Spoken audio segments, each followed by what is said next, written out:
தவமேஜெயம் ஸ்ரீ வாராகி குருபீடம் அவர்களுக்கு வணக்கம். இயேசு கிறிஸ்து கூறுவதை கவனியுங்கள். கர்த்தர் நல்லவர் என்பதை ருசித்து பாருங்கள். அவர் மேல் நம்பிக்கையோடு இருக்கிற மனுஷன் பாக்கியவான். சங்கீதம் 34:8 கூறுகிறார். கர்த்தர் நல்லவர்னா என்ன அர்த்தம்? கர்த்தர் எந்த பழுதும் இல்லாதவர், எந்த அழுக்கும் இல்லாதவர். எந்த அழுக்கும் இல்லாத எது? ஒளி. அந்த ஒளி எது? பிரம்மம்.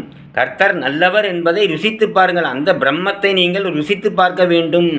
அதை தியானத்தினால் ஆனந்தத்தினால இருந்து அதை ருசித்து பார்த்தால் அவர் மேல் நம்பிக்கையோடு இருக்கிற மனுஷன் பாக்கியவான். அந்த பிரம்மத்தின் மேல் நம்பிக்கையோடு இருந்து அதை விசுவாசித்து கொண்டு அதையே நம்பிக்கொண்டு அந்த நிலையிலேயே இருந்து தியானத்திலே இருந்தால் அவர் உங்கள் மேல் கருணையோடு இருந்து அந்த கருணைக்கு உங்களுக்கு உயிர் கொடுப்பார். அதனால தான் அவர் ருசித்து பாருங்கள் என்று கூறுகிறார். ருசித்து பாருங்கள், சாப்பிட்டு பாருங்கன்னு சொன்னார். ருசித்து பார்க்க வேண்டும் பிரம்மத்தை. அந்த தியானத்தில் இருந்து அந்த அனுபவத்தை நீங்கள் பார்க்க வேண்டும். வணக்கம்.